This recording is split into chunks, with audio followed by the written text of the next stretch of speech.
दादा good evening.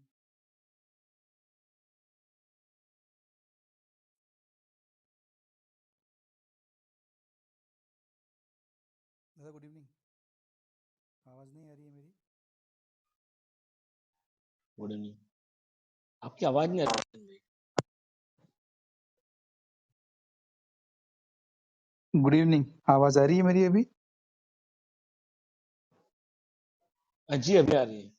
हाँ, अभी आ रही है।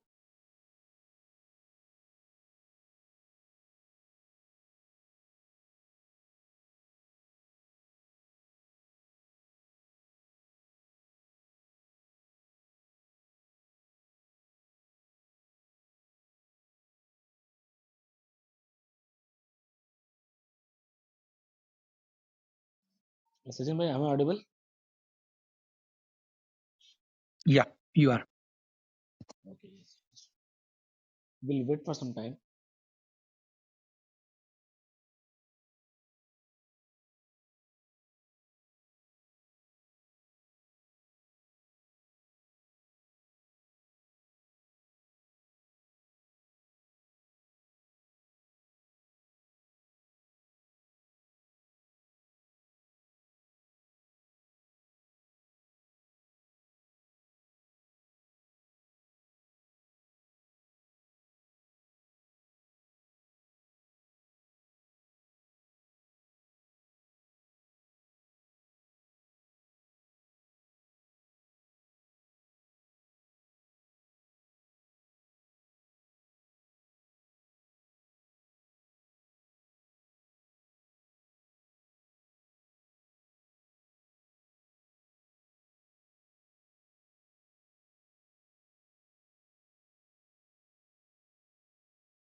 आप लोग रेडी हैं? मंगेश, सचिन,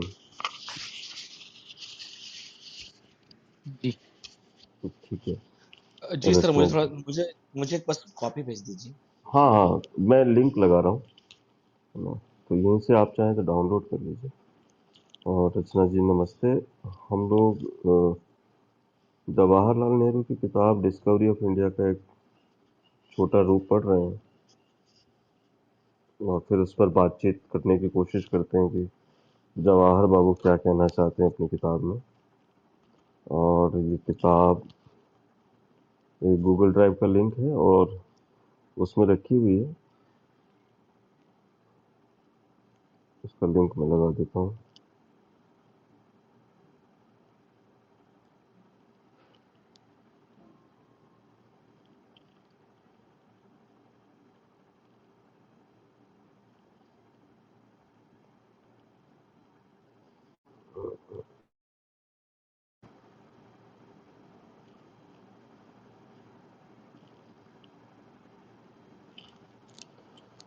गूगल ड्राइव का लिंक है।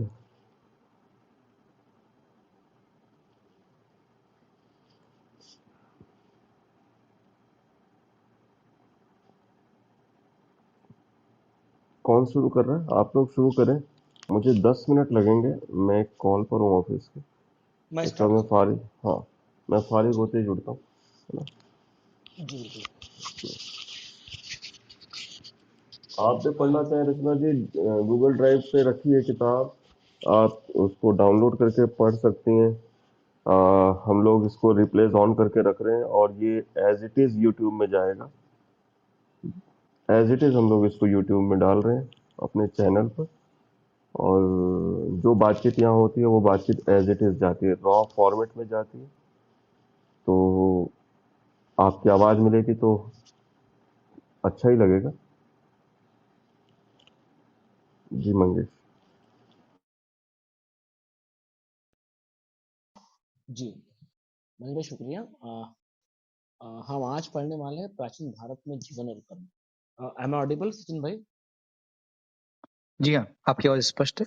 प्लीज कंटिन्यू जी कीजिए। हाँ, तो आज हम पढ़ने वाले हैं जो टॉपिक है, सब टॉपिक प्राचीन भारत में जीवन और कर्म। बुद्ध के समय से भी पहले का वृत्तांत हमें जातक कथाओं से मिलता है। इन जातक कथाओं का वर्तमान रूप बुद्ध के कुछ समय बाद का है। जातक कथाओं में उस समय का वर्णन है जब भारत की दो प्रधान जातियों, द्रविड़ों और आर्यों का अंतिम रूप से मेल हो रहा था। उनमें ऐसा नाना रूपात्मक और अस्त व्यस्त समाज दिखाई पड़ता है जिनके वर्गीकरण के लगभग सभी प्रयास नाकाम होंगे और युग की वर्ण व्यवस्था की दृष्टि से किसी संगठन की कोई बात करना भी संभव ही नहीं है। कहा जाता है कि जातक पुरोहित या ब्राह्मण परंपरा तथा क्षत्रिय या शासक परंपरा के विरोध में लोक परंपरा का प्रतिनिधित्व करते हैं। ग्राम सभाएं एक सीमा तक स्वतंत्र थी। आमदनी का मुख्य जरिया लगान था। माना जाता था कि जमीन पर लगाया जाने वाला कर उत्पादन में राजा का हिस्सा है। उसका भुगतान हमेशा तो नहीं, पर अक्सर गल्ले या पैदावार की शक्ल में किया जाता था। यह कहकर उपज के छठे भाग के करीब होता था। यह सभ्यता मुख्य रूप से कृषि केंद्रित थी और इसकी बुनियादी इकाई स्वयं शासित गांव थे। राजनीतिक और आर्थिक ढांचा इन्हीं ग्राम समुदाय से बनाया जाता था, जिन्हें 10-10 और 100-100 के समूह में बांट दिया जाता था। जातकों के वर्णनों के एक खास तरह का विकास उभर कर सामने आता है। यह विशेष दस्तकारियों से जुड़े लोगों की अलग बस्तियों और गांवों की स्थापना थी। इस तरह एक गांव बढ़इयों का था, जिसमें कहा जाता था कि 1000 परिवार थे। एक गांव लोहारों का था। इसी तरह और पेशों के लोगों के गांव थे। ये खास पेशेवर लोगों के गांव आमतौर पर शहर के पास बसे होते थे। शहर उनके विशेष उत्पादनों की खपत हो जाती थी। और बदले में उन्हें जिंदगी की दूसरी जरूरतों को पूरी करने का सामान मिल गया। ऐसा लगता है कि पूरा गांव सहकारिता के उसूल पर काम करता था और बड़े ठेके लेते थे। शायद इस तरह अलहिदा रहने और संगठित होने से जाति प्रथा का विकास और विस्तार हुआ। जातकों में सौदागरों की समुद्री यात्राओं के हवाले भरे पड़े हैं। सूखे रास्तों से रेगिस्तान को पार करके भड़ोच के पश्चिमी बंदरगाह और उत्तर में गांधार और मध्य एशिया तक कारवां जाया करते थे। भड़ोच से जहाज बेबीलोन यानी बाबेरू के लिए फारस की खाड़ी को जाया करते थे। नदी के रास्ते बहुत यातायात हुआ था। जातकों के अनुसार बेडे बनारस, पटना, चंपा यानी भागलपुर और दूसरे स्थानों से समुद्र की ओर जाते थे और वहां से दक्षिणी बंदरगाहों और लंका और मले टापू तक। भारत में लिखने की प्रथा बहुत पुरानी है। पाषाण युग के मिट्टी के पुराने बर्तों पर ब्राह्मी लिपि के अक्षर मिलते हैं। मोहनजोदड़ो में लिखे शिलालेखों को अब तक पूरी तरह पढ़ा नहीं जा सका है। वे ब्राह्मी लेख जो पूरे भारत में मिले हैं निश्चित रूप से उस मूल्य लिपि में है जिससे भारत में देवनागरी और अन्य लिपियों का विकास हुआ है। अशोक के कुछ ब्राह्मी लिपि में है। उत्तर पश्चिम में मिलने वाले कुछ अन्य लेख खरोष्ट लिपि में है। ईसा पूर्व छठी या 7वीं शताब्दी में पाणिनि ने संस्कृत भाषा में अपने प्रसिद्ध व्याकरण की रचना। उन्होंने अपने से पहले के व्याकरणों का उल्लेख किया है। उनके समय तक संस्कृत का रूप स्थिर हो चुका था और वह एक निरंतर विकासनशील साहित्य की भाषा बन चुकी थी। पाणिनि की रचना व्याकरण मात्र ही नहीं है। लेनिनग्राद के रूसी प्रोफेसर टी जरवोस्टी ने उसे मानव मस्तिष्क की सबसे महान रचनाओं में से एक कहा है। पाणिनि आज भी संस्कृत व्याकरण पर आधिकारिक प्रमाण माना जाता है। हालांकि बाद के वैयाकरणों ने उसमें कुछ जोड़ा भी है और उसकी व्याख्या भी की है। यह दिलचस्प है कि पाणिनि ने यूनानी लिपि का उल्लेख किया है। इससे संकेत मिलता है कि पूर्व दिशा में सिकंदर के आने से बहुत पहले भारत और यूनान के बीच किसी न किसी तरह का संपर्क हो चुका था। औषध विज्ञान की पाठ्य पुस्तकें भी थी और अस्पताल भी। अनुश्रुति है कि भारत में औषध विज्ञान के जनक धन्वंतरि थे, किंतु सबसे प्रसिद्ध पुरानी पाठ्य पुस्तकें ईस्वी सन की शुरू की सदियों में लिखी हुई। इनमें औषधि पर चरक की पुस्तकें हैं और शल्य चिकित्सा पर सुश्रुत की। कहा जाता है कि चरक उन राजा कनिष्क के दरबार में राज्य वैद्य थे जिनकी राजधानी पश्चिमोत्तर दिशा में थी। इन पाठ्य पुस्तकों में बहुत सी बीमारियों का जिक्र है और उनकी पहचान और इलाज के तरीके बताए गए हैं। इनमें शल्य चिकित्सा, प्रसूति विज्ञान, स्नान, पथ्य, सफाई, बच्चों को खिलाने और चिकित्सा के बारे में शिक्षा को विषय बनाया गया है। लेखक का रुझान प्रयोगात्मक है और शल्य प्रशिक्षण के दौरान मुर्दों की चीरफाड़ कराई जाती थी। सुश्रुत ने शल्य क्रिया के औजारों का जिक्र किया है, साथ ही ऑपरेशन का भी, जिसमें अंगों को काटना, पेट काटना, ऑपरेशन से बच्चे को जन्म दिलाना, मोतियाबिंद का ऑपरेशन आदि सब शामिल है। घावों के जीवाणुओं को धुआं देकर मारा जाता था।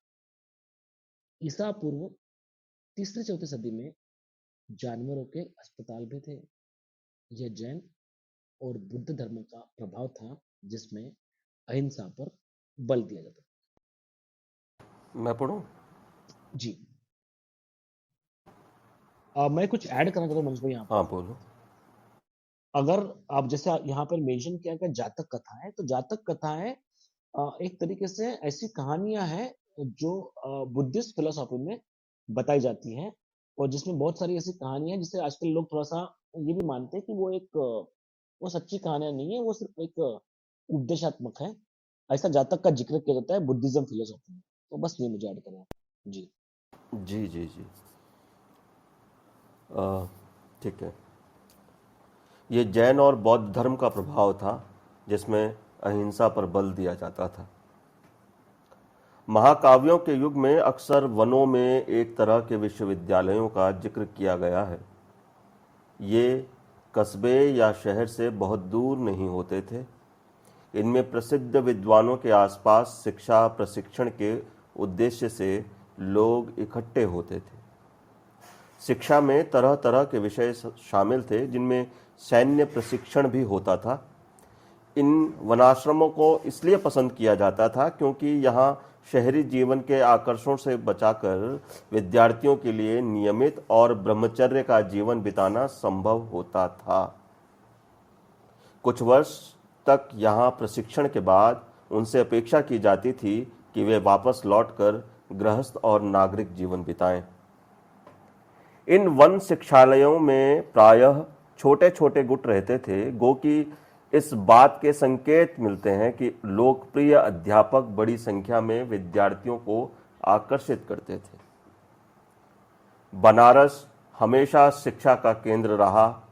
बुद्ध के समय में भी वह प्राचीन केंद्र माना जाता था, किंतु उत्तर पश्चिम में आधुनिक पेशावर के पास एक प्राचीन और प्रसिद्ध विश्वविद्यालय तक्षशिला या तक्षशिला था। यह विश्वविद्यालय विशेष रूप से विज्ञान, चिकित्सा शास्त्र और कलाओं के लिए मशहूर था और भारत के दूर दूर के हिस्से से लोग यहाँ आया करते थे। तक्षशिला का स्नातक होना सम्मान और विशेष योग्यता की बात समझी जाती थी। जो चिकित्सक यहाँ के आयुर्विज्ञान विद्यालय से पढ़कर निकलते थे, उनकी बड़ी कद्र होती थी। कहा जाता है कि जब कभी बुद्ध बीमार पड़ते थे तो उनके भक्त इलाज के लिए एक मशहूर चिकित्सक को बुलाते थे जो तक्षशिला का स्नातक था। ईसा पूर्व 6वीं 7वीं शताब्दी के महान व्याकरण पाणिनि ने भी यहीं शिक्षा पाई थी। इस तरह तक्षशिला बुद्ध से पहले ब्राह्मण शिक्षा पद्धति का विश्वविद्यालय था। बौद्ध काल में यह बौद्ध ज्ञान का भी केंद्र बन गया था। सारे भारत और सीमा पार से बौद्ध विद्यार्थी यहाँ खिंचे चले आते थे। यह मौर्य साम्राज्य के उत्तर पश्चिम सूबे का मुख्यालय था। उस सुदूर अतीत के भारतीय कैसे बसे, उस सुदूर अतीत में भारतीय कैसे बसे, हमारे लिए इतने पुराने और हमसे इतने भिन्न समय के बारे में कोई धारणा बनाना कठिन है। फिर भी हमें जो जानकारियां उपलब्ध हैं, उसके आधार पर एक धुंधली सी तस्वीर उभर कर आती है। वे खुले दिल के, आत्मविश्वासी और अपनी परंपराओं पर गर्व करने वाले लोग थे। रहस्य की खोज में हाथ पांव मारने वाले, प्रकृति और मानव जीवन के बारे में बहुत से प्रश्नों से भरे, अपनी बनाई हुई मर्यादा और मूल्यों को महत्व देने वाले, पर जीवन में सहज भाव से आनंद लेने वाले और मौत का लापरवाही से सामना करने वाले लोग थे। यहाँ ये खत्म होता है और इसके बाद ये अच्छा, हाँ अभी अगर संजय सर जुड़ते हैं तो फिर ठीक। जयंत आप ऊपर आए। महावीर और बुद्ध, और इसमें एक टॉपिक बड़ा अच्छा है वो वर्ण व्यवस्था वाला, तो इसको भी पढ़ लेते हैं। थोड़ा सा कुछ बात कर पाते हैं तो कर पाते हैं, नहीं तो सवाल नोट करते हैं, फिर आगे बढ़ते हैं।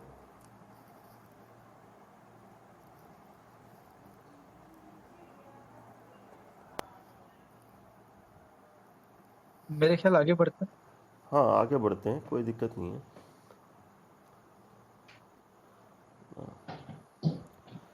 मैं पढ़ूं इसके आगे का हिस्सा?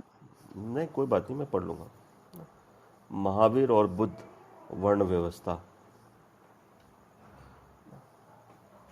जैन धर्म और बौद्ध धर्म दोनों वैदिक धर्म से कटकर अलग हुए थे। जैन धर्म और बौद्ध धर्म दोनों वैदिक धर्म से कटकर अलग हुए थे और उसकी शाखाएं थे, पर उन्होंने वेदों को प्रमाण नहीं माना। तमाम और बातों में सबसे बुनियादी बात यह है कि आदि कारण के बारे में वे या तो मौन हैं या उसके अस्तित्व से इनकार करते हैं। दोनों अहिंसा पर बल देते हैं और ब्रह्मचारी भिक्षुओं और पुरोहितों के संग बनाते हैं। उनके नजरिए एक हद तक यथार्थवादी और बुद्धिवादी हैं। जैन धर्म का एक बुनियादी सिद्धांत यह है कि सत्य हमारे दृष्टिकोण की सापेक्षता में होता है। इसमें जीवन और विचार में तपस्या के पहलू पर बल दिया जाता है। जैन धर्म के संस्थापक महावीर और बुद्ध समकालीन थे। दोनों क्षत्रिय थे। बुद्ध की मृत्यु ईसा पूर्व 544 में 80 वर्ष की आयु में हुई और तभी बौद्ध संवत शुरू हुआ।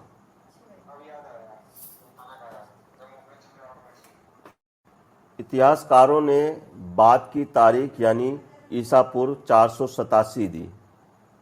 यह अजीब संयोग है कि मैं ये पंक्तियां बौद्ध संवत 2488 की पहली तारीख की को वैशाखी पूर्णिमा के दिन लिख रहा हूं। बौद्ध साहित्य में लिखा है कि बुद्ध का जन्म वैशाख यानी मई जून के महीने में इसी पूर्णिमा के दिन हुआ था। इसी तिथि को उन्हें बोध प्राप्त हुआ और अंत में उनका निर्वाण भी इसी तिथि को हुआ था। बुद्ध में लोक धर्म प्रचलित अंधविश्वास, कर्मकांड और पुरोहित प्रपंच और उनके साथ जुड़े हुए निहित स्वार्थों पर हमला करने का साहस था। उन्होंने आध्यात्मिक, धर्म, वैज्ञानिक नजरिए की और चमत्कारों, अलौकिक व्यापारों आदि की भी निंदा की। उनका आग्रह तर्क, विवेक और अनुभव पर था।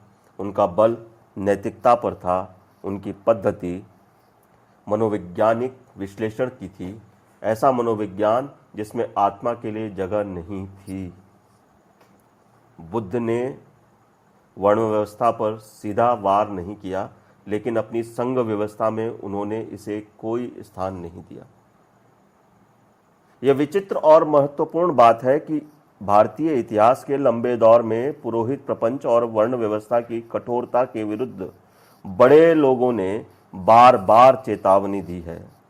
फिर भी धीरे धीरे वर्ण व्यवस्था का विकास और विस्तार हुआ है।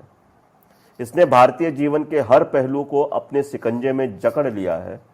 जात के विरोधियों के बहुत से अनुयायी हुए, पर समय के साथ उनके समुदाय की एक अलग जात बन गई। जैन धर्म, जो अपने मूल धर्म के विरोध में खड़ा हुआ था, जात के प्रति सहिष्णु था और खुद उसने अपने को उसके अनुरूप बना लिया था। इसलिए आज भी यह जिंदा है और जारी है, तो लगभग हिंदू धर्म की एक शाखा के रूप में। बौद्ध धर्म ने जाति व्यवस्था को स्वीकार नहीं किया। वह अपने विचारों और दृष्टिकोण में ज्यादा स्वतंत्र रहा। अंततः वह भारत से बाहर निकल गया, गो कि भारत और हिंदूवाद पर उसका गहरा प्रभाव पड़ा। जी रचना जी, आपका हैंड रेज है, मैंने इनवाइट तो किया है, आप देखिए। अगर नहीं आ पा रही हैं तो कोई ग्लिच है, आप एक बार लीव करके आएंगे तो शायद आप ऊपर आ पाएंगे। ये इसने बड़ी जी अच्छी बात। जी मैंने मंगेश भी बोल। आपको इनवाइट भेजा है रचना जी, पर शायद आप नहीं आ पा रही, तो आप एक बार लीव करके दोबारा आइए तो शायद हम आपको जोड़ पाएंगे। अच्छा ये बात, अच्छा मृदुल भाई आप आए, ये तो बड़ी अच्छी बात इसमें लिखी है यार। ये तो मैंने ध्यान नहीं दिया इस तरह से कभी। ये जो जैन रिलीजन के बारे में ये बोल रहे हैं, ये बात तो मैंने ध्यान नहीं दी। मृदुल भाई नमस्ते। नमस्कार सचिन भाई, मंगेश भाई, मनीष भाई।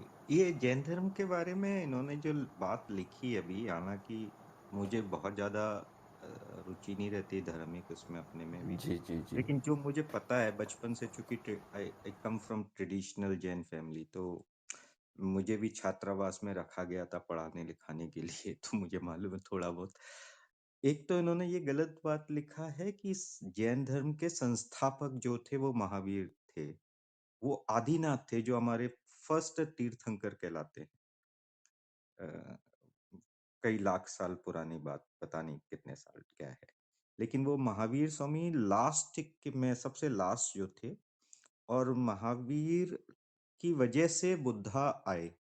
जब आप उनके बौद्ध धर्म के बारे में पढ़ेंगे, जब ये पैदा हुए थे, क्या नाम था इनका, सिद्धार्थ सिद्धार्थ गौतम, तो इनको किसी मुनि महाराज ने बोला था, किसी पंडित ने या मुनि महाराज ने इनके माता पिता को बोला था कि इनको कोई जैन मुनि नहीं दिखना चाहिए, तो इनको अंदर मतलब महल के अंदर ही रखा जाता था।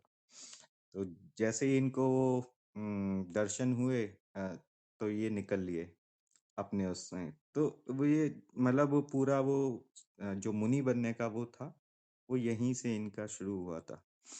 बाकी तो पता नहीं मेरे को खुद हिंदू, क्योंकि हमारे यहाँ हिंदू हनुमान जी भी आते हैं पद्म पुराण में, और दूसरी चीजों में राम जी का भी जिक्र है, रावण का भी जिक्र है, कई चीजें हैं, लेकिन इस तरीके से नहीं है जिस तरीके से हिंदू धर्म में होता है।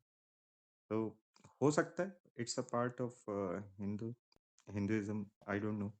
नहीं, पर जी मैं हाँ बंगे साहब बोलो। हाँ, नहीं मैं ये कहना चाहता था कि सही बात है मित्तल भाई कि जैन अ, जब हम जैन धर्म को देखते हैं तो आदिनाथ तो सबसे पहले तीर्थंकर थे, और जो लास्ट तीर्थंकर थे मेरे ख्याल से, अगर मैं मिस्टेक नहीं कर रहा हूँ, तो 14वें तीर्थंकर महावीर थे। और महावीर के बाद ही जैन धर्म, हाँ जी, जैन धर्म काफी फैला। और जैसा आपने सही कहा है कि महावीर और बौद्ध समकालीन थे, रादर देन महावीर तीर्थंकर महावीर पहले आए थे, उसके बाद ही बुद्ध आए थे, जिन्हें हम सिद्धार्थ गौतम भी कहते हैं। हाँ, तो बिल्कुल सही बुद्ध बात है। और महावीर की मीटिंग एक जगह it was suppose to happen, लेकिन वो हो नहीं पाई थी। जब जी महावीर अपने अंतिम समय में चल रहे थे, उनको तपस्या, जो फाइनली मोक्ष के लिए जो भी करना होता है वो कुछ कर रहे थे, लेकिन और बुद्ध उस समय बहुत जवान थे, उनको मिलना था, वो जी मिल नहीं पाए थे। एक जगह कहीं पता नहीं वो कुंडलपुर था या कहाँ, कुछ बिहार में कोई जगह थी, वहां कहीं मिलना था, वो नहीं मिल पाए थे। दूसरा, बुद्धिज्म और जैनिज्म ये धर्म नहीं है, ये एक कंसेप्ट था, विचार थे, जो ज्यादातर किसी भी कोई भी धर्म के लोग उसको अपना सकते थे। अगर आप देखेंगे जैनिज्म में कि जितने भगवान हमारे 24 जो तीर्थंकर हैं वो क्षत्रिय हैं। क्षत्रिय मतलब वो हिंदू समाज से आते हैं। तो ऐसा कोई वो उस समय के जितने भी अलग अलग जाति व्यवस्था वाले जो भी रहे होंगे, कई लोगों ने अपनाया था इसको एज ए पंथ। वो जो विचार होता है ना, कंसेप्ट को आप क्या बोलते हैं, जो it was a little scientific, a pretty scientific I would say, था तो नो डाउट, लेकिन वो बाद में बर्बाद हो गया। पंडितों ने खराब कर दिया, महाराज जियों ने खराब कर दिया, वो बात एक अलग है। लेकिन इसको क्षत्रियों, जितने राजा हुए, क्षत्रिय राजा हुए, चाहे वो आप बाहुबली की बात लें या आदिनाथ से लेकर महावीर तक की बात करें, या बुद्ध लॉर्ड बुद्धा की बात करें, सिद्धार्थ गौतम की, ये सब क्षत्रिय उसके रहे हैं। महावीर भी शायद वो सूर्यवंश या पता नहीं कौन सा, जो राम जी का वंश था, उसी में से निकले थे। जी जी मृदुल भाई। और अब मनीष भाई, इंटरेस्टिंग बात ये भी है कि यही आप देखेंगे कि जब आप जैन धर्म को देखते हैं, तो जैन धर्म पर आपको हिंदुज्म का एक एक पगड़ा मिलता है, एक इन्फ्लुएंस मिलता है, बिल्कुल मिलता है। वही जब आप बुद्धिज्म तक जब जब आते हैं, तब वो पगड़ा उतना आपको नहीं मिलता, क्योंकि बुद्ध तो सीधी बात करते हैं कि वो ईश्वर को ही मानते नहीं है ना। तो ये एक इवोल्यूशनरी फेज है जो उस वक्त हुई थी। और मुद्र भाई, आपने सही कहा कि ये सभी जो लोग आए थे, जिससे सिद्धार्थ गौतम भी क्षत्रिय थे, तो ऑब्वियसली क्षत्रिय थे, इसका मतलब हिंदुज्म उस वक्त था। पर उन्होंने वहां से भी क्या बोलते उस पर एक तरीके का ये किया वहां से, और वहां से कुछ चीजें निकालने की कोशिश की। पर सही बात है, पर महावीर पहले आए थे, बुद्ध के बहुत पहले। जी रत्ना जी, जी, नमस्ते, आपका स्वागत है। और ये रचना जी हिंदुस्तान की कहानी टाइटल से है किताब। उसमें 2 वर्जन से, एक पुराना है और एक नया, कहीं से भी आप पढ़ सकते हैं, है ना। और मैं यहाँ पर ये बात कहना चाह रहा था एक्चुअल में कि जब हम मतलब मैं अपनी ही बात कहूँगा कि जब मैंने पहली बार ये पढ़ा कि जैन धर्म है या बुद्ध धर्म है, तो हम तक ये धर्म कैसे पहुँचते हैं। हम तक ये बताया जाता है कि महावीर के थ्रू जो है ये जैन धर्म आता है, यानी महावीर ने ये जैन धर्म स्टार्ट किया। इसलिए जब हम फर्स्ट प्राइमा फेज में जब बात ये कहते हैं कि जैन धर्म के संस्थापक कौन है, तो हम ही कहेंगे, है ना। वो फर्स्ट अटेम्प्ट है, अनटिल अनलेस कि हम उसको ज़्यादा आपकी आवाज कट गई है मनीष भाई। हाँ, मैंने कहा अनटिल अनलेस हम नहीं जान रहे होते, हम उस जैन धर्म नहीं जानते, तो हम उसके रूट तक नहीं जा पाते। वरना फर्स्ट अटेम्प्ट में जो है हम तक ये जो जानकारी आती है वो यही आती है कि महावीर स्वामी ने ही जैन धर्म की स्थापना करी। ये मैं हाँ, अपने, है उसका ना। कारण भी है मनीष भाई, मैं आपको बताऊं जी जी कि हाँ, जैनिज्म का जो कॉन्सेप्ट है वो कॉन्सेप्ट है आई मी माई सेल्फ वाला, मतलब सेल्फ एक्सप्लोरेशन जो है स्पिरिचुअल वे में करना। मतलब उसमें जो मोह माया मद मटेरियलिज्म और ये सब कुछ त्यागने वाली बात है, सब अपने लिए, कि सेल्फ एनलाइटनमेंट और सेल्फ मोक्ष सल्वेशन की जो हाईएस्ट पोजीशन है वहां तक जाना है। तो किसी और से रिलेशन होता नहीं था। तो 23 तीर्थंकर तक, पार्श्वनाथ तक, उन्होंने अपने ऊपर काम किया था। लेकिन महावीर ने जब ये बात को देखा, थोड़ा सा चेंजेस भी आए होंगे उस समय के जो भी थे, तो उन्होंने ये किया कि इसको why don't we promote this, कि ज्यादा से ज्यादा लोगों तक ये अच्छी बातें पहुंचे। तो वो वहां से वो एक क्या बोलते हैं, प्रमोशन और मार्केटिंग वाला उन्होंने कंसेप्ट आजमाया, जिससे ये जो हमारे को आज बातें पता चलती है। और बुद्धा एक और कदम आगे निकल के आए उससे। उन्होंने फिर वो जो थोड़ी बहुत रूढ़िवादिता थी उसमें, जो ट्रेडिशनल और कंजर्वेटिव सोच थी जैनिज्म की, वो भी खत्म की। वो उससे भी आगे बढ़ के आए। तो दोनों ने एक बड़ा रेवोल्यूशन का टाइम था उस समय इन दोनों कंसेप्ट में। तो अच्छा है। हाँ, और मैं यहाँ पर मतलब एक बात वो कहना चाह रहा था कि जैसे आपने कहा कि जैन धर्म में जो राम आते हैं, हनुमान आते हैं, मैंने इतना देखा कि जैसे मैं उत्तराखंड से बिलोंग करता हूँ, तो हमारे यहाँ क्षेत्रपाल या क्षेत्रपाल की एक टर्मिनोलॉजी यूज़ होती है, जी जो जी, हमारे, हमारे है यहाँ भी ना। होती है। हाँ, जो ये जो स्थान देवता या ग्राम देवता वाले जो कॉन्सेप्ट है, इसमें एक ऐसा देवता उत्तराखंड में है जो जैनियों का देवता है। मैं बात कर रहा हूँ घंटाकर्ण की। घंटाकर्ण जैनियों में भी आता है, और मज़े की बात यह है कि हमारे यहाँ जो मंत्र इस्तेमाल होता है वही मंत्र वहाँ भी इस्तेमाल होता है, ठीक है। उसकी पूजा की जो पद्धति हमारे यहाँ है वही पूजा की पद्धति जैनियों में भी है। जैनियों में भी घंटे चढ़ते हैं और हमारे यहाँ भी घंटे चढ़ाए जाते हैं घंटाकर्ण को, है ना। जिस तरीके का स्वरूप वहाँ दिखलाई देता है उसी तरीके का स्वरूप यहाँ दिखाई देता है। तो वो एक तरीके की साम्यता या एकता है, या यूं कहिए कि यहाँ से निकल कर आया है या वहाँ से निकल कर, मुझे नहीं पता, जहाँ ले जाना चाहें ले जा सकते हैं। और यहीं किसी साथी से बात होते हुए और कुछ लोगों से बात होते हुए ये भी पता चला कि जो ये टेरिटोरियल इलाका है जो बुद्धिज्म वाली बेल्ट से मिलता है, तिब्बत वाली बेल्ट से जो मिलता है, जिसमें कुछ हिस्सा नेपाल का है, कुछ हिस्सा तिब्बत का है, कुछ हिस्सा उत्तराखंड का भी है।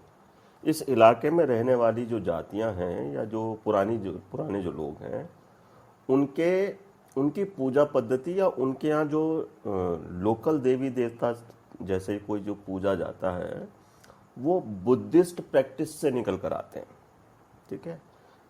ऐसा है, ऐसा बाकायदा है। तो ये एक एकता सी है या कैसे कहा जाए मुझे नहीं पता, लेकिन मैं यहाँ पर जो बात कहना चाह रहा था, या नेहरू जो ये कह रहे हैं कि दोनों के संस्थापक इस तरह से महावीर दिया बुद्ध दिखलाई देते हैं, तो शायद वो संस्थापक वाली बात वैसे कह रहे हों, क्योंकि हम भी वैसे ही कह रहे हैं। लेकिन मैं यहाँ पर जो बात कहना था वो ये कि ये जो जात व्यवस्था है, ये जात व्यवस्था क्या जैनियों में है, मुझे इस चीज़ का इल्म नहीं है ना। तो मैं वो सवाल के साथ आपकी तरफ आना चाहता था। जी मनीष भाई, जात व्यवस्था वैसे नहीं है, लेकिन जो कंजर्वेटिव सोच है जैनिज्म में वो ज्यादा है डेफिनेटली। कि अगर वो शूद्र या मतलब लोअर ऑप्रेस क्लास के लोग हैं तो वो घर में आएंगे तो घर धोया जाएगा, क्योंकि हमारे घर में भी ऐसा होता था। और ये इसी चीज से मुझे बड़ी कोफ्त होती थी। मैं बहुत लड़ता था इस बात पे कि ये क्या है, या इस तरीके का। ये जो हिंदुइज्म की जो वर्ण व्यवस्था है वो पूरा हमारे सोच में है, जैनिज्म में डेफिनेटली है।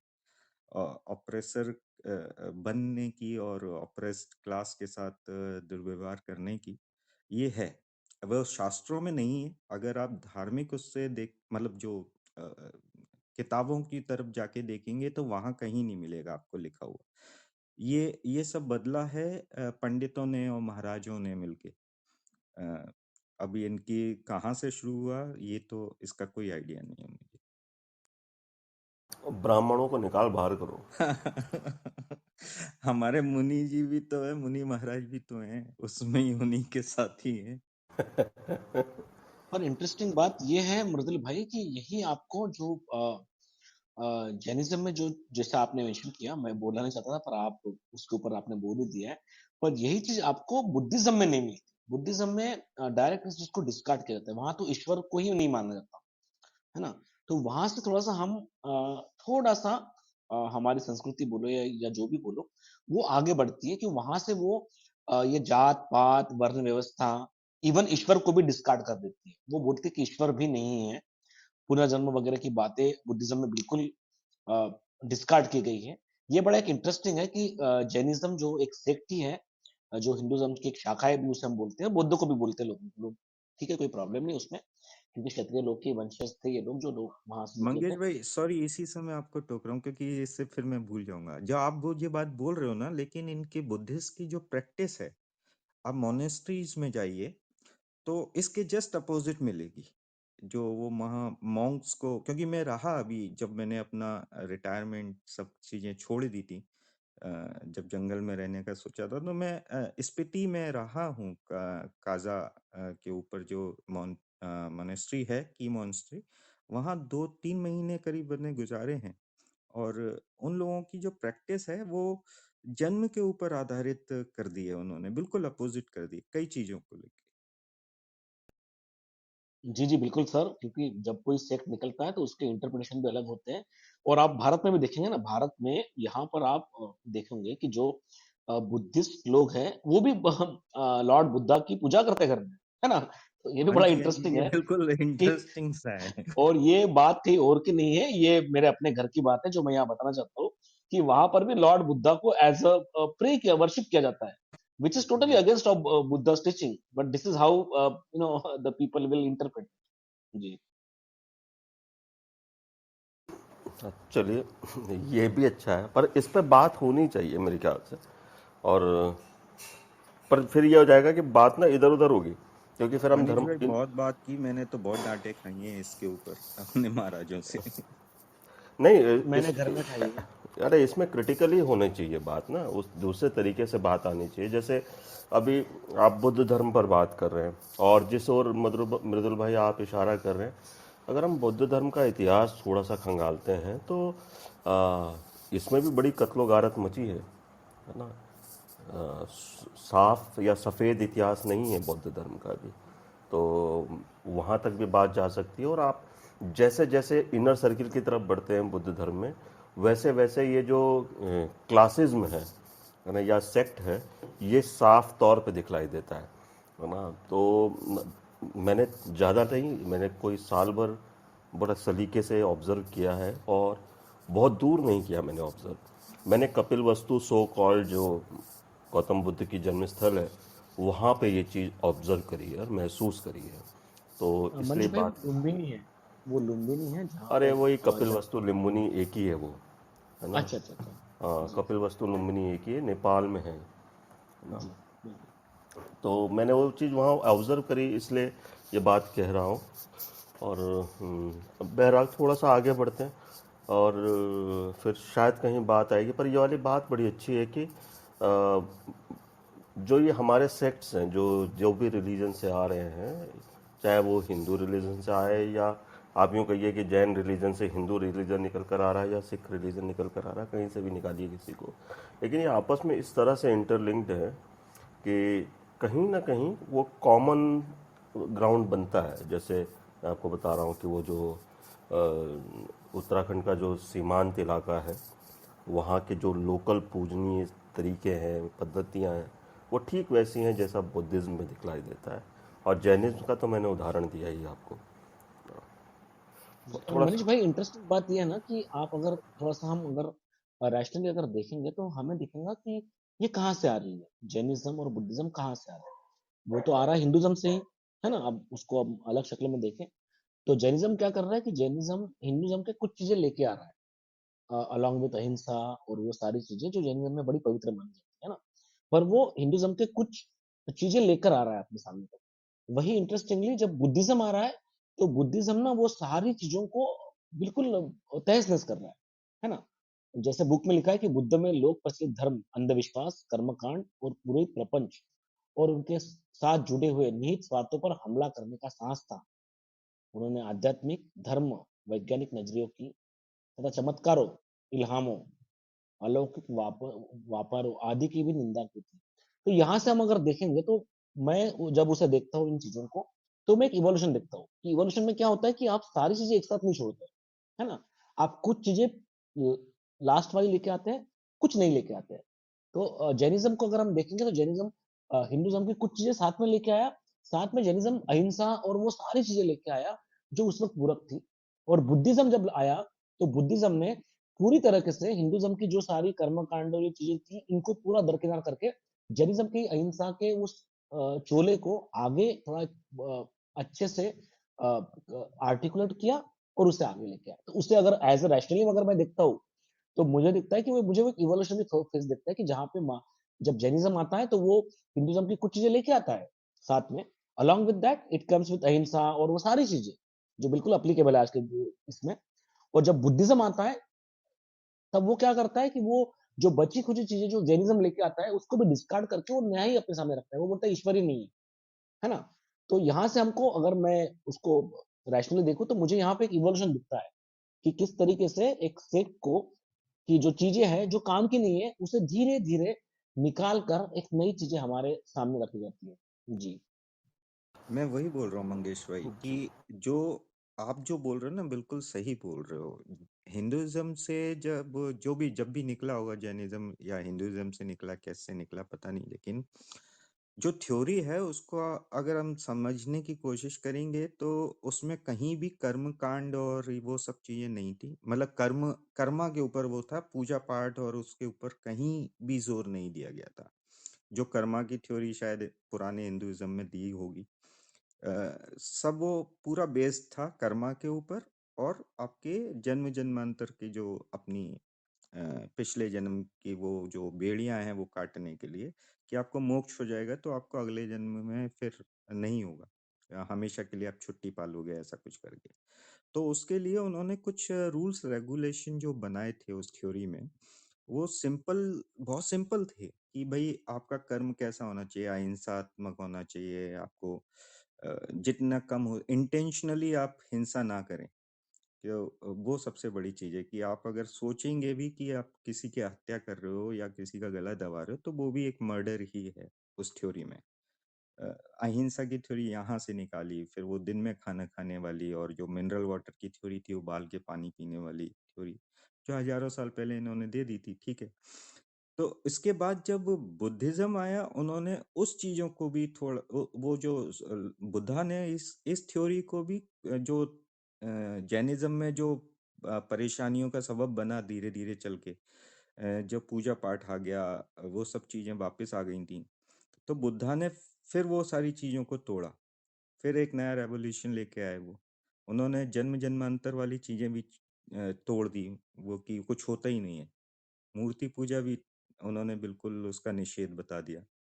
तो यही है, वो टाइम के साथ साथ आगे बढ़े, लेकिन उसको भी बाद में फिर बर्बाद हो ही गया, फिर पंडितों ने खराब कर दिया। अच्छा, मूर्ति पूजा से मुझे ये याद आया कि हरिद्वार में एक मंदिर है, जैन मंदिर, जो तकरीबन सन 83 से बन रहा है, ठीक है, अभी तक कंप्लीट नहीं हो पाया है। तो उसमें एक मूर्ति लगती है, फिर उसको सही तरीके से तराशा जाता है, फिर वो बदली जाती है, फिर आना लगातार बन ही रहा है अभी तक। तो बहरहाल आगे बढ़ते हैं, और बुद्ध की शिक्षा से आगे आप चाहें रचना जी आप ले लीजिए, या आप रुक कर लेना चाहें, जैसा आपको उचित लगे आप ऐसा करिए। मैं चाहता हूँ कि रत्ना जी आप पहले कुछ कमेंट्स करें हाँ, वो ज़्यादा बेहतर है। On this. हाँ जी, बिल्कुल, that is very much important, and then you can start reading the problem. तो फिलहाल कमेंट्स के जोन में मैं नहीं हूँ, क्योंकि अभी पिछला पढ़ना बाकी है। हालांकि सीरियल देखा है, और पर्सनल जो मेरा अपना एक्सपीरियंस रहा है इन सभी धर्मों का, और वैदिक धर्म का, और कैसे बुद्ध और बुद्धिज़्म और जैनिज़्म आए। मुझे इंटरेस्टिंग बात जो लगती है वो ये लगती है कि जैसे जैसे बुद्धिज़्म ने नकारा ईश्वर के होने को, और जो हमारी वर्ण व्यवस्था चलती चली आई थी, वो नकारता गया, और हिंदुस्तान या हमारा जो ज़मीन है वो उन्हें नकारता गया, और अंततः वो निकल गए बाहर। So that was very interesting. And now when I was बहुत बहुत रिसेंटली एक माइंडफुलनेस का एक ऑर्गेनाइजेशन है जापान का, जो इंडिया में पहली बार उन्होंने एक लाइफ कोच को हायर किया है, जो मेरी मेंटोर भी हैं। एंड कहती हैं कि जब मेरे को फाइनली सर्टिफिकेशन मिला, तो जो गुरु हैं उन्होंने बोला कि फाइनली जहाँ से ओरिजिन था बुद्धिज़्म का, the teachings are going back to the land. तो ये बड़ा इंटरेस्टिंग मुझे एक लगा कि हमारी ज़मीन से निकली हुई चीज़ बाहर गई, और फिर अब जब लौट रही है तो बाहर वाले बोलते हैं कि now we are able to give it back. ये थोड़ा मुझे इंटरेस्टिंग लगता है बस। सो बुद्ध की शिक्षा से मैं आगे पढ़ लेती हूँ। बुद्ध का संदेश उन भारतीयों के लिए बहुत नया और मौलिक था जो ब्रह्म ज्ञान की गुत्थियों में डूबे रहते हैं। बुद्ध ने अपने शिष्यों से कहा, सभी देशों में जाओ और इस धर्म का प्रचार करो। इस धर्म में सब जातियां आकर इस तरह मिल जाती हैं जैसे समुद्र में नदियां। उन्होंने सबके लिए करुणा का, प्रेम का संदेश दिया, क्योंकि इस संसार में घृणा का अंत घृणा से नहीं होता, घृणा का अंत प्रेम से होता है। अतः मनुष्य को क्रोध पर दया से और बुराई पर भलाई से काबू पाना चाहिए। यह सदाचार और आत्मानुशासन का आदर्श था। युद्ध में भले ही कोई 1000 आदमियों पर विजय पाले, पर जो अपने आप पर विजय पाता है, सच्चा विजेता वही होता है। मनुष्य की जाति जन्म से नहीं, बल्कि केवल कर्म से तय होती है। उन्होंने यह उपदेश न किसी धर्म के समर्थन के आधार पर और न ईश्वर या परलोक का हवाला देकर दिया।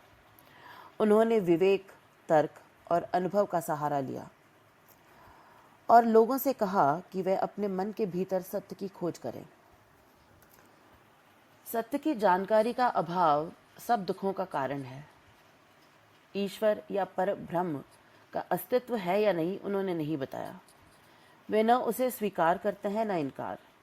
जहाँ जानकारी संभव नहीं है, वहाँ हमें निर्णय नहीं देना चाहिए। इसलिए हमें अपने आप को उन्हीं चीज़ों तक सीमित रखना चाहिए जिन्हें हम देख सकते हैं और जिनके बारे में हम निश्चित जानकारी हासिल कर सकते हैं। बुद्ध की पद्धति मनोवैज्ञानिक विश्लेषण की पद्धति थी, और इस बात की जानकारी हैरत में डालने वाली है कि अधुनातन विज्ञानों के बारे में उनकी अंतर्दृष्टि कितनी गहरी थी। जीवन में वेदना और दुख पर बौद्ध धर्म में बहुत बल दिया गया है। बुद्ध ने जिन 4 आर्य सत्यों का निरूपण किया है, उनका संबंध दुख का कारण, दुख के अंत की संभावना और उसे समाप्त करने के उपाय से है। दुख की इस स्थिति के अंत से निर्वाण की प्राप्ति होती है। बुद्ध का मार्ग मध्यम मार्ग था। यह अतिशय भोग और अतिशय तप के बीच का रास्ता है। अपने शरीर को कष्ट देने के अनुभव के बाद उन्होंने कहा, जो व्यक्ति अपनी शक्ति खो देता है वह सही रास्ते पर नहीं बढ़ सकता। यह मध्यम मार्ग आर्यों का अष्टांग मार्ग था। सही विश्वास, सही आकांक्षाएं, सही वचन, सही आचरण, जीवन यापन का सही ढंग, सही प्रयास, सही विचार और सही आनंद। बुद्ध ने अपने शिष्यों को वही बातें बताईं जो उनके विचार से वे लोग समझ सकते थे और उनके अनुसार आचरण कर सकते थे। कहा जाता है कि एक बार उन्होंने अपने हाथ में कुछ सूखी पत्तियां लेकर अपने प्रिय शिष्य आनंद से पूछा कि उनके हाथ में जो पत्तियां हैं उनके अलावा भी कहीं कोई और है या नहीं। आनंद ने उत्तर दिया, पतझड़ की पत्तियां सब तरफ गिर रही हैं और वो इतनी हैं कि उनकी गणना नहीं की जा सकती। तब बुद्ध ने कहा कि इस तरह मैंने तुम्हें मुट्ठी भर सत्य दिया है, किंतु इसके अलावा कई हजार और सत्य ऐसे हैं जिनकी गणना नहीं की जा सकती। बड़ा ही इंटरेस्टिंग है। जी बहुत बहुत शुक्रिया ऐसा जी, और जी बहुत बहुत शुक्रिया। जी जी जरूर।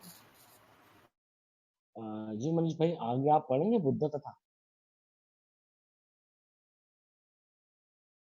आप पढ़ सकते हैं, बुद्ध कथा पढ़ सकते हैं, और फिर मेरे ख्याल से बुद्ध कथा पे रुकते हैं, क्योंकि उसके बाद जो है जो है चंद्रगुप्त और चाणक्य वाली बात है मौर्य साम्राज्य की।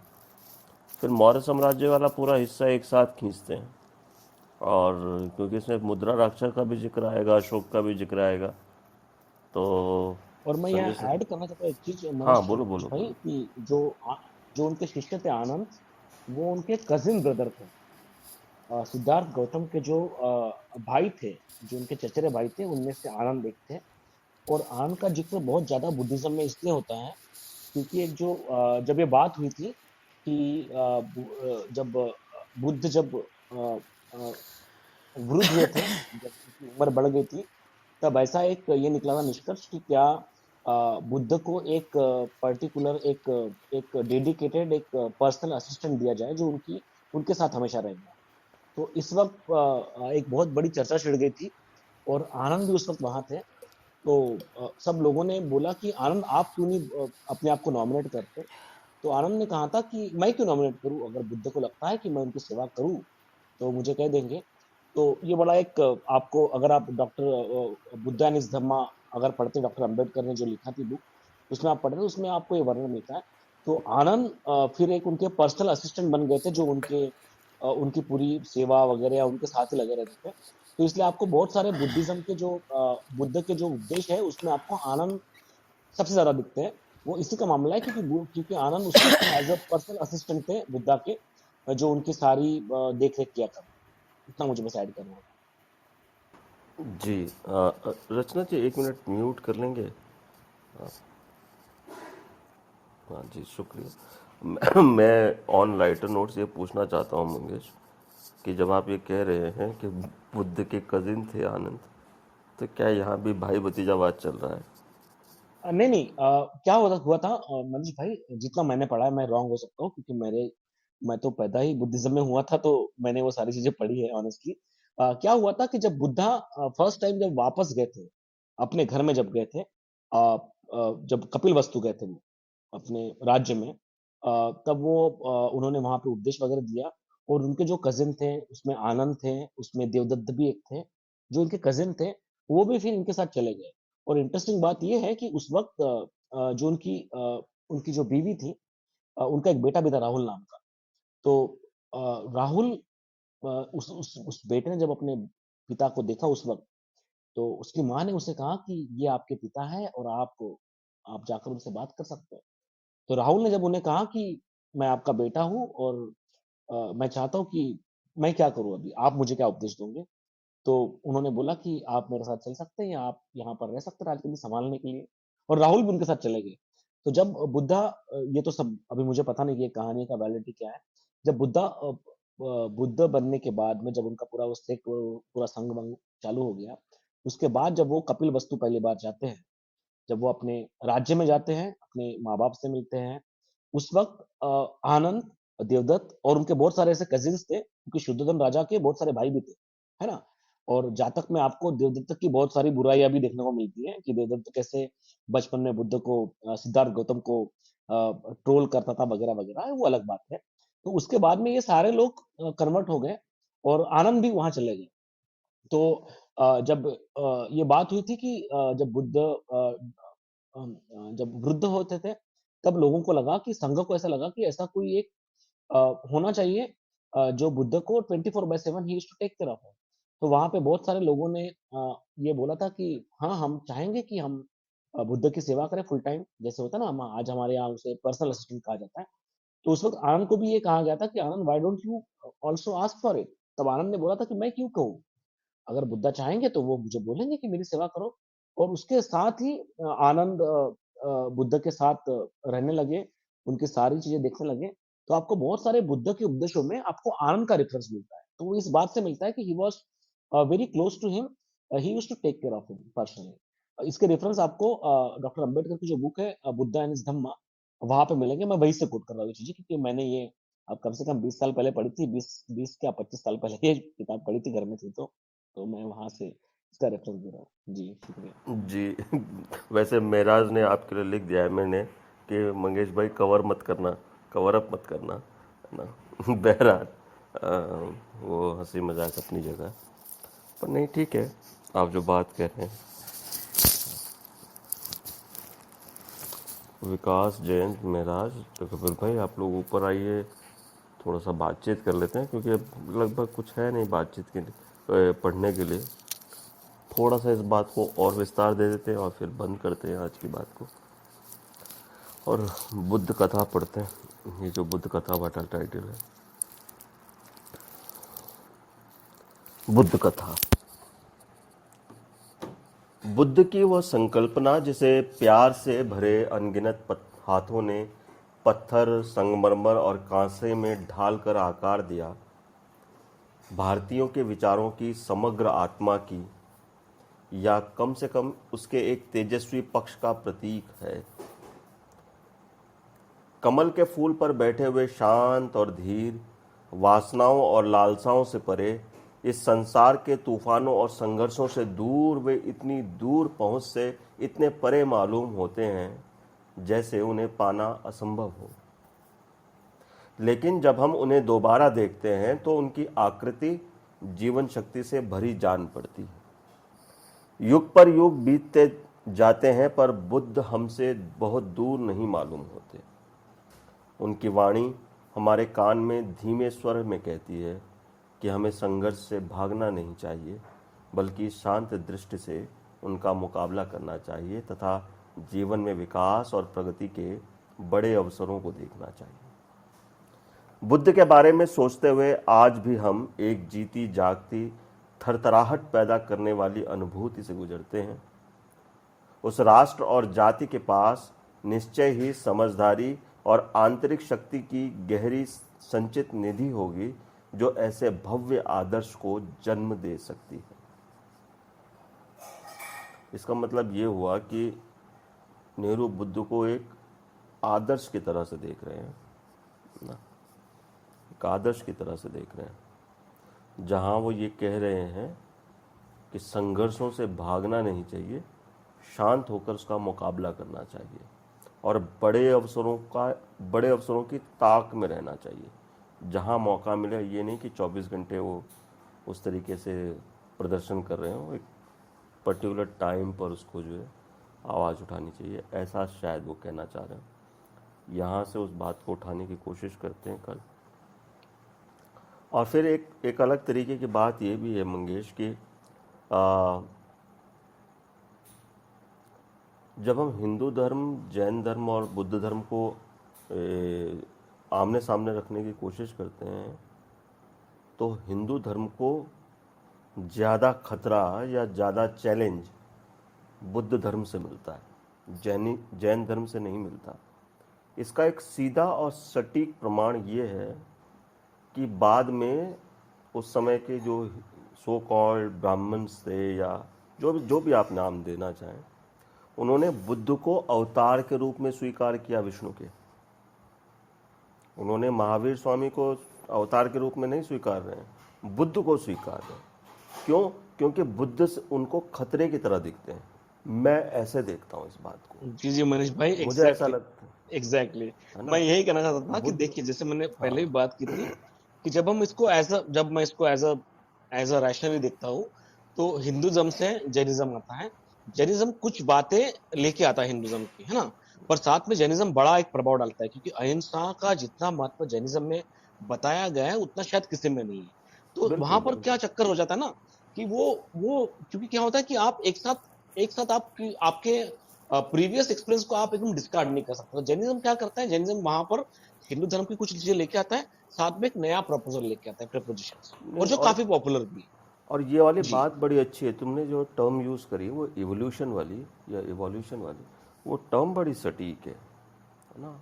इवॉल्व होता है, वो इवोल्यूशन आता है, जैसा डार्विनिज्म है उस तरीके की चीज़ आती है।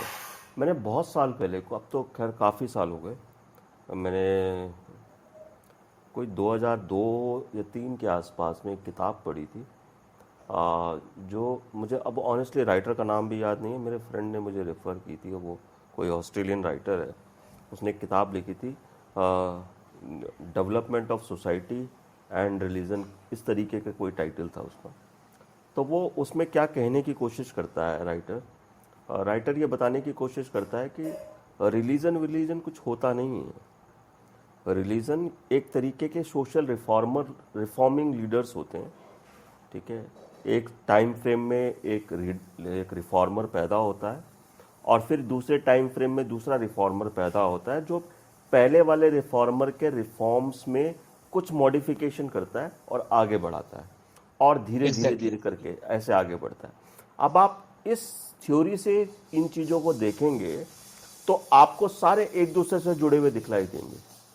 संजय सर नमस्ते। संजय सर प्रणाम।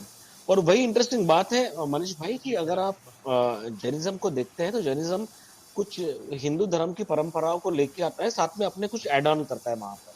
और जब बिल्कुल बुद्धिज्म आता है तो वो हिंदुज्म में जो कर्म कांड है, या पुनर्जन्म है, या वगैरह वगैरह चीजें हैं, आत्मा वात्मा जो है, उनको सीधा डिस्कार्ड करके आगे बढ़ता है। वो बोलता है कि भाई ऐसा कुछ नहीं है। इवन बुद्धा भी ये कहते हैं कि आप इसलिए ये बातें मत मानो कि मैं बोल रहा हूँ, आप इन्हें समझो और फिर आगे बढ़ो। तो यहाँ पे हमें, अगर हम रैशनली अगर देखते हैं, तो यहाँ पे हमें क्लियर कट इवोल्यूशन दिखता है कि जो जैनिज्म आता है वो पिछली कुछ चीजें लेके आता है, साथ में कुछ एड ऑन करता है। बुद्धिज्म जो आता है तो वहां से वो पिछली वाली चीजें पूरी डिस्कार्ड करके अहिंसा के आगे बढ़कर और कुछ एड ऑन करता है। वहां पर वो सीधा बोलता है कि पूजा धर्म कोई चीज नहीं है, ईश्वर कुछ नहीं है, मूर्ति पूजा कुछ नहीं है, आप सिर्फ अपने आप को सोचिए। और जो आर्य अष्टांगिक मार्ग कहा गया है, उसमें वही बातें कही गई कि सम्यक वाचा, सम्यक धर्म, ये सारी चीजें बताई गई कि आप एक मध्यम मार्ग से चल सकते हैं। क्योंकि बुद्धा ने भी जब कुछ सालों तक वो तपश्चर्या किए, कुछ खाया नहीं पिया नहीं और कुछ हाथ नहीं लगा, और उसके बाद में एक दिन एक सुजाता नाम की औरत एक खीर बना के लाती है, उन्हें देती है, वो नहाते हैं, वो खाते हैं, और फिर उन्हें लगता है कि नहीं नहीं, ये नहीं है चीज, हमें एक्सट्रीम नहीं जाना है, हमें सम्यक मार्ग अपनाना है, जिसे मध्यम मार्ग कहा जाता है बुद्धिज्म में। तो एक बड़ा इंटरेस्टिंग फैक्ट है, अगर हम इसको रिलीजन को अगर बाहर रखें और देखें, तो हमें एक इवोल्यूशनरी प्रोसेस दिखता है। क्योंकि उस वक्त का जो समाज है या जो लोग हैं, वो इस तरीके से तोड़े नहीं जा सकते। तो जैनिज्म एक फर्स्ट स्टेप रखता है, और बुद्धिज्म वहां आकर नेक्स्ट स्टेप रखता है, जहां पे वो कर्म कांडों और ये सारी चीजों को डिस्कार्ड करके आपको साइंटिफिकली सोचने की समझ देता है लोगों को। अब आगे तो हमें पता ही है कि आज उसका भी क्या अवडंबर मचा है लोगों ने, कि लोग आज बुद्ध की मूर्ति को भी पूजा करते हैं। पर वो अलग बात है। पर शायद बुद्धिज्म एक स्टेप, जैनिज्म जब एक स्टेप लेता है, तो बुद्धिज्म वहां से ही उसकी चीजें उठाकर आगे आता है, और जो अननेसेसरी चीजें हैं उनको डिस्कार्ड करके आगे बढ़ता है। जी नहीं, और मतलब मैं जो बात कर रहा हूँ ये उस किताब के रेफरेंस से ही है। उस किताब में एक और जो इम्पोर्टेंट पॉइंट जो मुझे मेरे जहन में उतरा, कि वो किताब ये कहती है कि कोई भी रिलीजन जो है उसको जब आप सोशल रिफॉर्म की तरह से देखते हैं, तो आपको ये चीज़ का ध्यान रखना चाहिए कि वो कहाँ से निकल कर आता है। उसका वो जो सराउंडिंग एरिया है जहाँ वो जन्म ले रहा है, या वो जो लीडर है वो जहाँ डेवलप हो रहा है, वो कहाँ डेवलप होता है। और आप ये पाएंगे कि वो जो बातें कह रहा है वो उसकी सोसाइटी में या वो जिस सोसाइटी को रिप्रेजेंट कर रहा है उसके रिफॉर्म में किस तरह से अप्लाई होती हैं। आप इन बातों को ऐसे देखेंगे तो आपको कई सारे जो उनके सिद्धांत हैं वो समझ में आने लगेंगे। वो राइटर्स बात अपनी किताब में ये कहता है। और मैं आपको यहाँ पर एक इंटरेस्टिंग बात बताता हूँ। वैसे मैं उस वक्त 7th स्टैंडर्ड में था, 7th स्टैंडर्ड में, जो मेरे ख्याल से 95 की बात है, जब मैं पहली बार बुद्ध गया था। 1995 when I was in the 7th standard, तब मैं मेरे परिवार के साथ बुद्ध गया था। और वहां पर मैंने एक इंटरेस्टिंग चीज देखी कि वहां पर उस वक्त एक आंदोलन चल रहा था कि वहां पर बुद्ध की जो मूर्ति है उसको विष्णु का अवतार माना गया था। और नीचे जो उनके 5 जो भिक्षु थे, जो उनके पहले फॉलोअर्स थे, जिसमें से एक तो मुझे नाम, अगर मैं इसे याद कर रहा हूँ, शांडिल्य था, एक अश्वजित, ऐसे कुछ नाम मुझे याद है। तो उनको फिर एक तरीके से अप्रोप्रिएट किया गया है कि बुद्ध एक विष्णु का अवतार है और जो 5 है ये 5 पांडव है, वगैरह वगैरह। तो जैसे आपने बोला था कि बुद्धिज्म, बुद्ध को हिंदू लोगों ने फिर बोल दिया कि विष्णु का अवतार है, वगैरह वगैरह। वो इसलिए क्योंकि बुद्धिज्म ने सीधा ही स्ट्रेट फॉरवर्डली बहुत बड़ा वार किया था उसके ऊपर। तो फिर वो अप्रोप्रिएट करने के लिए वो चीजें हुई थी। मुझे आज भी याद है कि जब मैं उस वक्त गया था वहां पर 1995 में, जब मैं 7th 8th स्टैंडर्ड में था, तब वहां पे एक बहुत बड़ा आंदोलन चल रहा था कि नहीं नहीं, ये अलग प्रोपोगंडा है कि यहाँ पर एक अप्रोप्रिएट किया जा रहा है कि बुद्ध बुद्ध विष्णु के अवतार है, वगैरह वगैरह। मुझे बचपन की बातें याद है, उसके बाद में कभी गया नहीं वहां पे, बहरहाल। और पता नहीं कब जाऊंगा। पर ये उस वक्त की थी कि उस वक्त एक बहुत बड़ा एक आंदोलन चल रहा था कि जो हिंदुज्म के जो ठेकेदार है वो अभी बुद्ध को भी अप्रोप्रिएट करना चाहते हैं कि वो भी विष्णु का अवतार है और वो भी हमारे ही है। और ये सही बात है मनीष भाई, जो आपने कहा था कि महावीर को ये नहीं कहा गया है ना हिंदुज्म में कि वो अवतार है, पर बुद्ध को किया गया क्योंकि बुद्ध ने डायरेक्टली प्रहार किया हिंदुज्म के उन सारी चीजों पर जो थोड़ी तकलीफ दी थी हिंदू धर्म के लिए। जी संजय सर प्रणाम। हम थोड़ा सा आज जो हम पढ़ रहे थे उसमें हमने जैनिज्म और बुद्धिज्म के बारे में पढ़ा, बुक के बारे में, तो उसके ऊपर ही चर्चा हो रही थी। जी संजय सर नमस्कार। जी नमस्कार मृदुल जी। तो बात सर यहाँ से खुली कि इसमें जो है खैर यहाँ तो कई सारी बातें खुली। जैसे मृदुल भाई का ये मानना है कि उनको जैन रिलीजन की कोई ज़्यादा जानकारी नहीं थी और इस वजह से जो है वो ये बात कह देते हैं कि महावीर स्वामी जो है जैन धर्म के वो हैं संस्थापक हैं। और यहाँ से मृदुल भाई के ने अपनी बात रखी और फिर हम आगे बढ़ रहे हैं। और हमने जो मेन चर्चा शुरू होती है हमारी वो यहाँ से शुरू हो रही है कि ये लिख रहे हैं कि जिस तरह से हिंदू रिलीजन में सेक्ट दिखलाई देते हैं उस तरीके के सेक्ट जो है जैनिज्म में भी दिखते हैं और बुद्ध इस चीज़ में नहीं दिखलाई देते, है ना, इस तरह से नहीं दिखलाई देते। अब वहीं से हम लोग अपनी बातचीत खोल रहे हैं, बातचीत करते चले जा रहे हैं, आगे बढ़ रहे हैं। और फिर एक सवाल जो यहाँ पर है, सवाल तो नहीं है, वो एक प्रोबेबली ऐसा कहा जाए कि ज़्यादा बेहतर है कि जो उस समय का, जैसा आप कह रहे हैं, आप परसों से इस बात को कह रहे हैं कि इस किताब को ऐसे भी देखिए कि नेशनलिज्म और नेशनल मूवमेंट उस उनके चश्मे के साथ देखिए या उस नज़रिए के साथ देखिए। तो जब इस किताब में एक जगह वो ये कहते हैं कि बुद्ध का एग्जाम्पल देते हुए कहते हैं कि हमें संघर्ष से भागना नहीं चाहिए, शांत दृष्टि से उनका मुकाबला करना चाहिए, जीवन में विकास और प्रगति के बड़े अवसरों को देखना चाहिए, बड़े अवसरों को देखना चाहिए। तो वो अवसर भी कह सकते थे, है ना, या ऐसी कोई बात कह सकते थे, लेकिन बड़े अवसरों की बात कह रहे हैं, संघर्षों से दूर न जाने की बात कह रहे हैं और शांतिपूर्ण तरीके से उनका प्रतिरोध दर्ज करने की बात कह रहे हैं, अपना प्रतिरोध दर्ज करने की बात कह रहे हैं। तो वो कहीं नेशनल मूवमेंट के साथ जुड़ती हुई या उस तरह की कोई चीज़ दिखलाई देती है या जोड़ी जा सकती है, ऐसा मानना सा है मेरा। तो ये यहीं पर हैं अभी हम। आप कुछ कमेंट करें सर। तो मैंने कुछ आज सुना नहीं, इसलिए मैं क्या कमेंट करूंगा ठीक है। मनीष जी। मगर जो एक चीज आप जब इसको मैं एक और आपको एक चीज ये सिर्फ ये कहना चाहता हूँ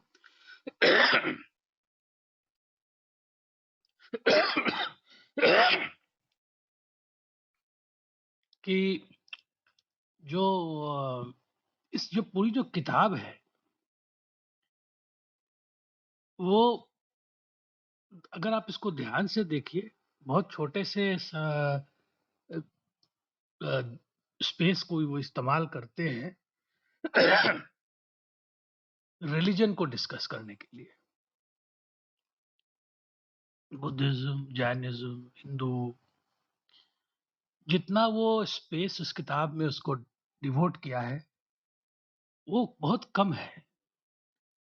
वो रिलीजन को, उसकी थियोलॉजी को, उसको समझने का प्रयास कम कर रहे हैं उससे जो ट्रेडिशंस निकल रही हैं उसको समझने का प्रयास ज्यादा कर रहे हैं।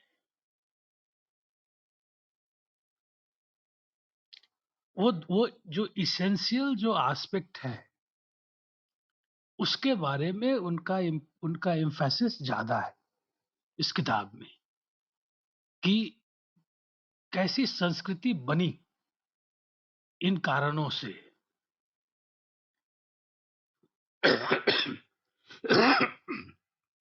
व्हाट कैन बी, क्या सीख सकते हैं उनके टीचिंग से। बुद्धिज्म मोनास्टिक तो बुद्ध के बाद होता है, काफी बाद होता है। जबकि जैसे जैन जो रिलीजन जो है वो थोड़ा पैसिव रिलीजन है, बुद्धिज्म नहीं है पैसिव। उसमें जैसे उसमें आम लोगों के लिए कुछ अलग प्रिस्क्रिप्शन है क्या उनको करना चाहिए। जो लोग एस्थेटिक बनना चाहते हैं उनके लिए कुछ अलग प्रिस्क्रिप्शंस हैं कि उनको क्या करना है। तो सॉरी सॉरी मनीष जी। तो इस पीरियड में जो आप डेवलपमेंट्स दिख रहे हैं सोसाइटी का जिस तरह से सोशल फॉर्मेशन के जिस स्टेज पर है इतिहास, और जितनी तेजी से वो बदल भी रहा है, जो सोर्सेज हैं, जो बुद्धिस्ट सोर्सेज है वो भी, जो जैन सोर्सेज है वो भी, जो जिस क्राइसिस का जिक्र बार बार होता है तो वैसे में ये एक आंसर के तौर पर उभर कर सामने आता है। तो ये जो आंसर है, वंस अगेन जो बात ये है कि इस आंसर को, ये आंसर, ये दोनों रिलीजन वो आंसर ही है ना तो इस आंसर को कंटेम्पररी टाइम्स में कैसे देखना चाहिए, यही है एम्फेसिस। इनसाइट जो है वो वो उसी को लेकर के वो खुद इस किताब में ये लिखते हैं कि रिलीजन और रिलीजियस टेक्स्ट, तो वो पूरा तो वो पढ़ नहीं पाए।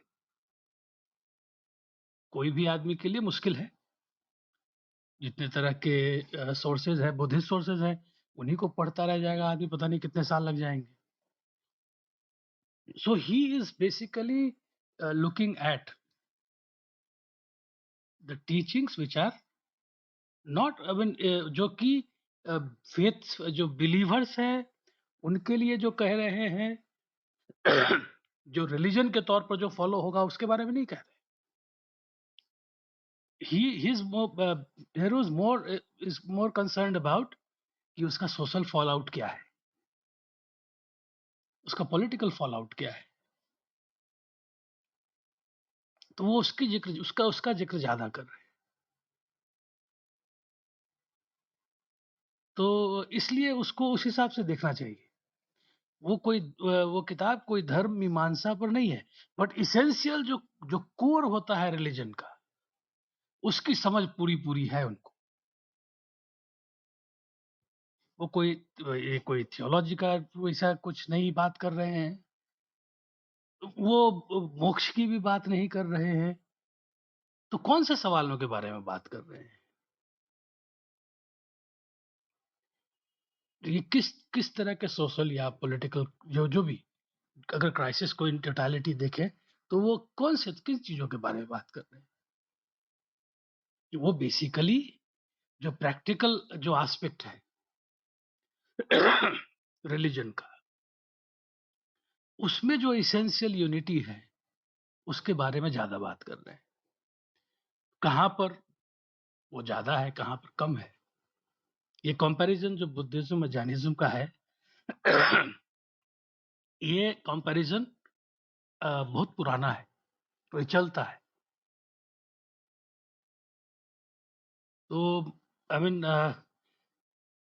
उसको सिर्फ ये ना देखें कि वो नेशनलिज्म के कॉन्टेक्स्ट में देख रहे हैं।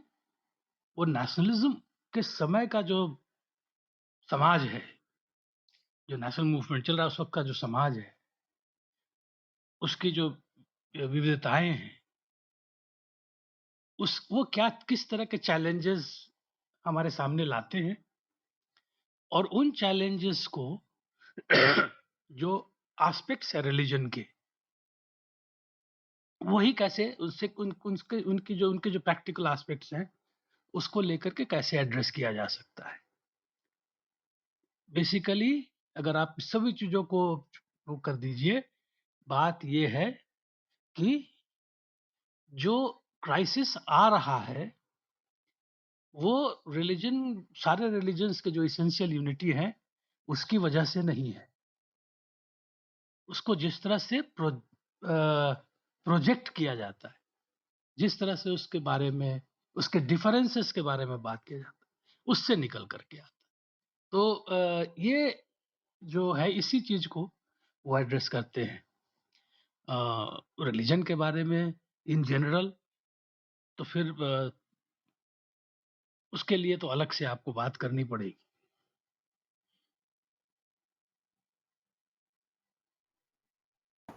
जी सर। और जो भी हैं हनीबल, मेराज, मानव, विकास, जैन, अ, ऊपर ये लिंक लगाया यार, ये तारिक ने हमारे लिए एक यूट्यूब चैनल क्रिएट किया था, और जो हम यहाँ अभी भी बातचीत कर रहे हैं ये बातचीत एज इट इज़ इसी फॉर्मेट में, जैसे मैं भी आप लोगों का नाम ले रहा हूँ या जो भी इसमें हो रहा है वो एज इट इज़ यूट्यूब में जा रहा है। तो आप लोग चाहें तो ज़रूर यूट्यूब से भी जो है इसको सुन सकते हैं। ये थोड़ी देर बाद, मेरे ख्याल से आधे पौन घंटे बाद, यही इस रूम में जो भी बातचीत हुई ये एज इट इज़ आपको यूट्यूब पर भी सुनने को मिल सकती है, देखने को भी मिल सकती है। और वहाँ भी जो हम लोगों के आईडीज़ हैं, हमारे जो नाम हैं, ये इसी तरह से वहाँ चल रहा होगा। आप लोग वहाँ जाके भी इसको सुन सकते हैं, वहाँ जाके भी इसको बात कर सकते हैं, मतलब सुन सकते हैं। Visit, you just can have a look on it ना। तो ये बात मुझे बतानी थी। तो आप लोग चाहें तो इसको फॉलो कर लें, सब्सक्राइब कर लें, तो जो भी हम यहाँ बातचीत कर रहे होंगे वो आपको वहाँ सुनने को मिल जाएगी। हम पुराने रूम्स की रिकॉर्डिंग भी लगा रहे हैं, लेकिन पुराने रूम्स की रिकॉर्डिंग चूँकि वो केवल ऑडियो फॉर्म में है तो वो केवल ऑडियो फॉर्म में अवेलेबल होगी। और ये जो अब आज से जो भी रिकॉर्डिंग्स अपलोड की जाएंगी आज ऑनवर्ड्स, तो उसमें आपको हमारे नाम या जो भी स्पीकर आकर बात कर रहा होगा उसके नाम के साथ आपको वो रिकॉर्डिंग वहाँ दिखलाई देगी। तो बस ये जानकारी साझा करनी थी। तो आप लोग चाहें तो वहाँ सब्सक्राइब कर लेंगे तो अच्छा ही रहेगा। हम लोग यहाँ से वहाँ जाएंगे, कोई छूट जाए, कोई बात हो तो उस तरीके की कुछ। विकास कुछ कहना चाहें? हनी भाई ऊपर आए तो अच्छा लगेगा यार, कुछ बात जोड़ लीजिए। मेराज आप सुन रहे हैं, जयंत, विकास, अभिनव, कुछ जोड़ना चाहें, कुछ बताना चाहें तो फिर हम, वरना फिर आज की बात लगभग समाप्ति है। मेरे पास कुछ और है नहीं। और सर आज एक्चुअल में इसलिए भी रोक दिया कि कल मौर्य डायनेस्टी के बारे में बातचीत होनी है सर। चंद्रगुप्त और चाणक्य आ जाएंगे, वो वाला पूरा एपिसोड आएगा, वो मुद्रा राक्षस वाला एपिसोड आएगा, अशोक के बारे में बात हो जाएगी फिर। तो कल यहाँ से होते हुए सीधा फिर युगों के दौर पर नेहरू जी करते तो कमाल है, पूरा इतिहास पढ़ा के मानेंगे वो बाकायदा।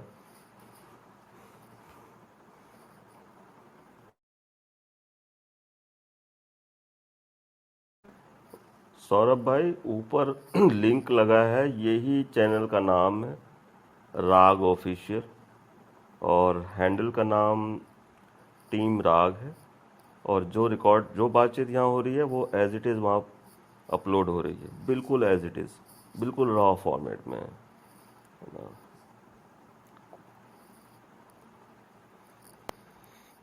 रॉ फॉर्मेट नीचे आ चुके हैं। रॉ भाई ऊपर आओ। विकास भाई आप भी ऊपर आ रहे। जी मैं यहाँ ये बताना चाहता हूँ कि ये एक फर्स्ट टाइमर है, हम जो डायरेक्टली क्लब हाउस के कमरे यूट्यूब पे जा रहे हैं, और वहां पर जब आप सुनेंगे तो आपको जो भी स्पीकर्स हैं उनके आइकॉन्स या उनके लॉगिन आईडी पे मिलेंगे। और हम बड़े खुशनसीब हैं कि यूट्यूब में we are the third in the world जिनके वीडियोस या उनके जो ऑडियो फॉर्मेट्स हैं Clubhouse के, वो अपलोड हो रहे हैं यूट्यूब में। तो मेरे ख्याल से जहां तक मेरी जानकारी है, हम अभी फिलहाल में इस जो जो ये चीज चल रही है उसके हम we are the third the club जिसकी यूट्यूब में जा रही है। तो हम वहां पर भी आपको वही फील मिलेगा कि वहां पे जो भी स्पीकर बात कर रहे हैं आपको उनके आइकॉन्स मिलेंगे, उनके लॉगिन आईडीज दिखेंगे आपको, वो कब रिकॉर्ड की गई वो चीजें दिखेंगी। हमने अभी तक कुछ 8 या 10 वीडियोस अपलोड किए हैं, पर होपफुली हम हमारे सारे जो कम से कम 90 जो हमारे सेशंस है वो सारे हम ऐड करने वाले इस चैनल पे, खास करके पार्टीशन का सीरीज। तो अभी तो फिलहाल में अगर आप देखेंगे तो वहां पर सिर्फ अभी 8 वीडियोस हमने अपलोड की हैं।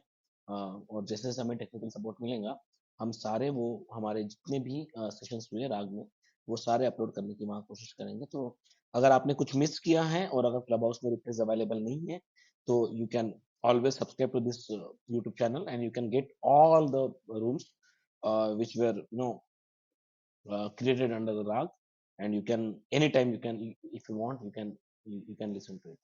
जी शुक्रिया। नमस्कार संजय सर, मनीष सर, मृदुल सर, और बधाई मंगेश भाई, विकास भाई, आपको। ये अपने आप में एक छोटा सा इनोवेशन है। हाँ मतलब 5 पब्लिश हो चुके हैं और 5 अवेलेबल हैं लिसन के लिए। 5 में से 4 एक्चुअल में रात को पब्लिश हुए हैं, 4 अभी इन प्रोसेसिंग है, वो भी अभी थोड़ी देर बाद पब्लिश हो जाएंगे। और एक तो हमने बहुत पहले डाल दिया था, लेकिन 4 हमने कल अपलोड करवाए हैं। और अभी रैंडम है, जैसे जैसे अवेलेबल होगा वैसे वैसे कर रहे थे, लेकिन अब हम उसको सलीके से डे वाइज बिल्कुल, अब जैसे आज जो बात हुई है इसको एज इट इज़ अपलोड कर देंगे, तो आज की बातचीत आपको वहाँ सुनने को भी मिल जाएगी। यहाँ से हम रिप्लेस हटा देंगे इस रूम के, और फिर धीरे धीरे करके जो हमारे पास अवेलेबल होगा उसको एज इट इज़ अपलोड करते चले जाएंगे। और पुरानी जो रिकॉर्डिंग्स हैं उनको भी अपलोड कर ही रहे हैं, धीरे धीरे सभी कुछ हो जाएगा। और ऑल इन ऑल अभी तक हमारे पास 97 रूम्स की रिकॉर्डिंग है ना, तो सारी की सारी वहीं अवेलेबल होंगी।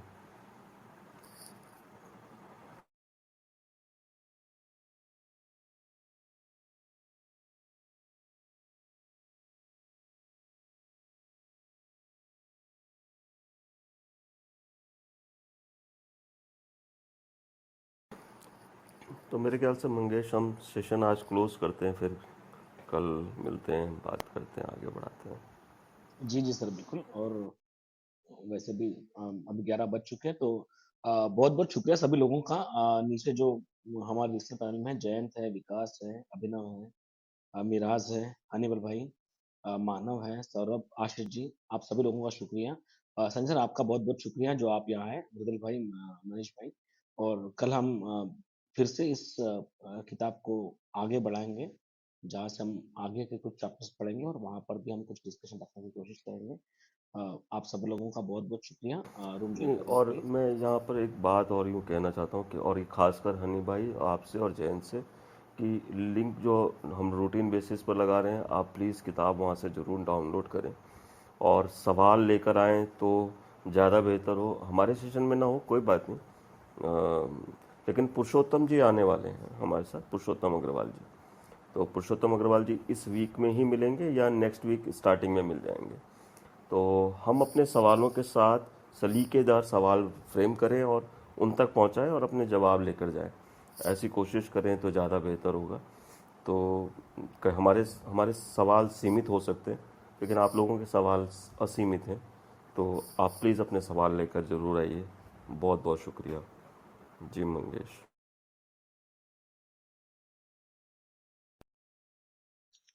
जी मनीष भाई, तो बहुत बहुत शुक्रिया सभी लोगों का जुड़ने के लिए आज। और हम कल फिर मिलते हैं नए सेशन के साथ में हिंदुस्तान की कहानी पर, जहां पर हम मौर्य ग्रुप एम्पायर की बात करेंगे।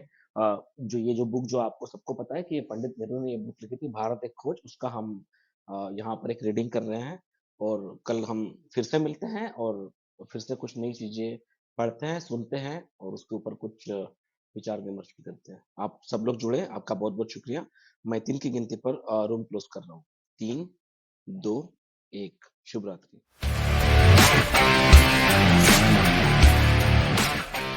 This video was made possible by Creative Contents.